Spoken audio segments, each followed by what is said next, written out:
Hello everybody, welcome back to the channel. I'm naming this House of Nerdy, and today I'll be going over and talking about the new crazy Spider-Man No Way Home box office numbers. And I'll be talking about what they mean for not only Sony and Marvel, but also movies in general. So with all that said, let's get into it. Starting off, I want to talk about the Spider-Man No Way Home box office. We know recently that the film just passed $1 billion, and it only did so in 2 weeks. And we also know that its opening weekend was only third in the MCU, only behind Infinity War.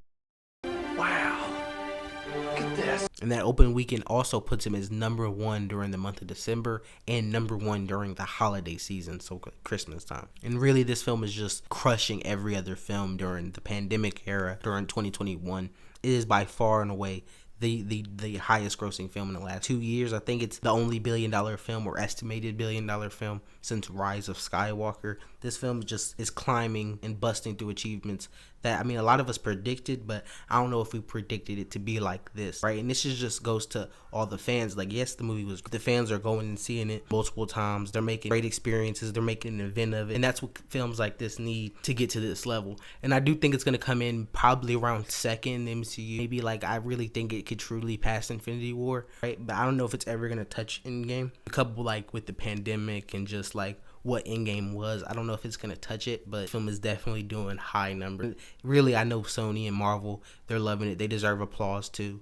They did their thing. Yeah, I just think this movie is gonna be long, like it's gonna have some long legs, right? And I definitely think people are just gonna go see it again and again, right? You had people seeing Endgame like 15 times, 20 times easy. People going to see Infinity War like 10, 15 times. I think this is that kind of film. People are going and seeing it. And I mean, I'm going to go see it again with my family. I want to see it multiple more times. Like, this film is really that good, and it's just that much of an event. I think that goes with my next point, that films in this like new era are gonna have to be big blockbuster event films for them to get that $1 billion or like plus like type of like love. Like we saw before the pandemic, like any Marvel movie, Captain Marvel, really anything like they put out was getting $1 billion or close to $1 billion, right? High 100 millions. But since the pandemic, we've seen like Marvel movies, they've cut it like 400 million, and I think Black Widow with Disney Plus was like 500 something, right? And like that's kind of the threshold. I think Venom was a little higher, and that's like not a Marvel movie, but it's a superhero Marvel adjacent movie. So like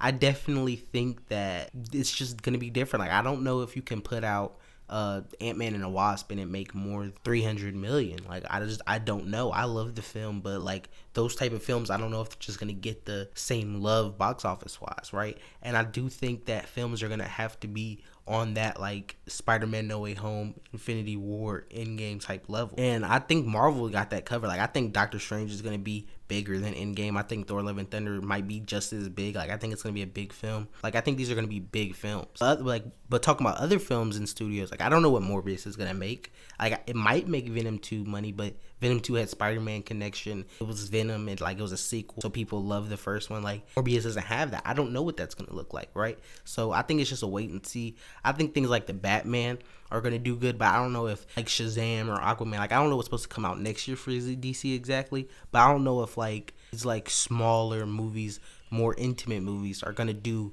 crazy numbers. I think it's just not gonna be what it once was. Like I don't know if we're ever gonna go back to that, right? I think Spider-Man No Way Home in a pre-pandemic type world probably maybe even competes with Endgame. I think it competes with it.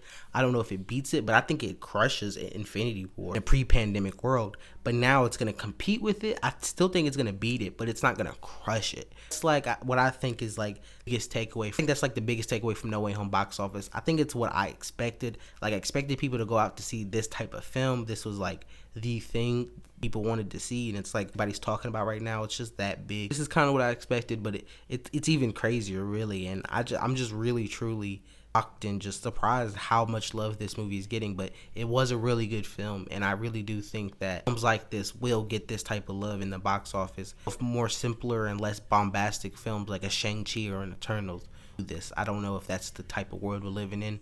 We'll see. If you agree or disagree, leave your opinions down below.